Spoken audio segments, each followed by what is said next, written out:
Everyone. I'm Sarath Sindhuri. ఈరోజు మన youth తరపున మా నాన్నగారిని, మాస్టర్ సాగర్ సింధూరి గారిని మనకున్న ఎన్నో కన్‌ఫ్యూజన్స్ గురించి, మన ధర్మం గురించి, సొసైటీలో ఎలా నడుచుకోవాలి దాని గురించి, గోల్స్ ఎలా సెట్ జేసుకోవాలనే దాని గురించి, అండ్ మెయిన్‌లీ మన రిలిజియన్ గురించి కొన్ని ప్రశ్నలు అడగబోతున్నాను.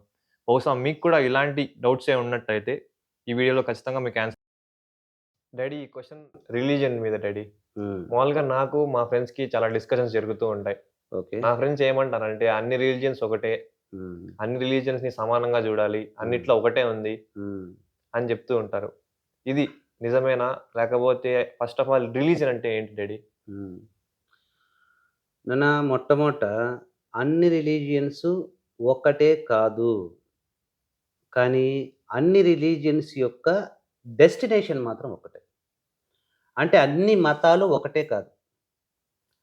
కానీ అన్ని మతాల యొక్క సారం, డెస్టినేషన్ గమ్యస్థానం మాత్రం ఒక్కటే. భగవంతుడిని చేరుకోవడం లేదా శాంతిని పొందటం. మరి అన్నీ ఎందుకు ఒకటి కాదు? అన్ని మతాలు వేరే వేరే ఎందుకు అంటే, అసలు మతం అంటే మనం మొదట రిలీజియన్ అంటే అర్థం చేసుకోవాలి. రిలీజియన్ అంటే యూనివర్సల్‌గా ఉన్నటువంటి ఒక ధర్మాన్ని, ఒక లాని, ఒక బంచ్ ఆఫ్ పీపుల్, ఒక సమూహంలో ఉన్నటువంటి ప్రజలు ఎలా దాన్ని ఎగ్జిక్యూట్ చేస్తారు. ఇప్పుడు భగవంతుడు భగవద్గీతలో మనకు కొన్ని ధర్మాలు చెప్తున్నాడు. ఎలా జీవించాలి? మనుషులు ఎలా జీవించాలి? వారు ఇతర మనుషులతో ఎలా జీవించాలి? ప్రకృతితో ఎలా జీవించాలి? మరి కనపడినటువంటి దేవతా శక్తులతో ఎలా బిహేవ్ జేయాలి? అని ఎలా బిహేవ్ జేయాలో భగవంతుడు చెప్పున్నాడు. మరి దాన్ని మనం ఎలా ఎగ్జిక్యూట్ చేస్తాము? దాన్ని మన లివింగ్ స్టైల్‌లో, మన జీవన విధానంలో ఎలా అప్లై జేస్తామో అది మతం అంటే. మతం అంటే మనం అనుసరించే మార్గము. దీన్ని ఎవరు ఏర్పాటు జేస్తారు? మన పూర్వీకులు. మొత్తానికి మనుషులు. కొంతమంది మనుషులు వారి యొక్క భౌగోళిక పరిస్థితులను బట్టి, వారున్నటువంటి టైము, ప్లేస్‌ని బట్టి వాళ్ళు తినే ఫుడ్ గాని, వాళ్ళు కట్టుకునే బట్టలు గాని, చేసే పనులు గాని వేరే వేరే ప్రత్యేకమైన తరహాలో స్టైల్‌లో జేస్తారు. అలాగా ఒక గ్రూప్ ఆఫ్ పీపుల్‌కి ఒక లివింగ్ స్టైల్ ఉంటుంది. దాన్ని మనం రిలీజియన్ అంటాం. ఇంకా రిలీజియన్‌లో ముఖ్యంగా ఏముంటుందంటే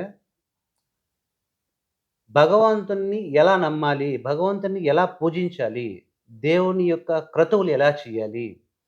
ఇప్పుడు హిందూ మతంలో జరిగే పెళ్లి, క్రిస్టియన్ మతంలో జరిగే పెళ్లి వేరే వేరేగా ఉంటాయి. ఆ కార్యక్రమాలన్నీ వేరే వేరేగా ఉంటాయి. కానీ డెస్టినేషన్ మాత్రం ఇద్దరు కలవడమే. సృష్టి కార్యాన్ని కొనసాగించడమే.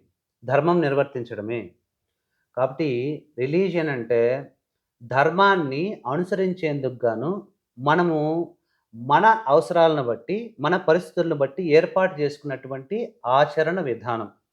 మీకు సింపుల్‌గా అర్థమయ్యేటట్టు చెప్పాలంటే, ధర్మం అంటే ఒక బంగారు ముద్ద అనుకో. దాన్ని మనం అలాగే యూజ్ చేసుకోలేం.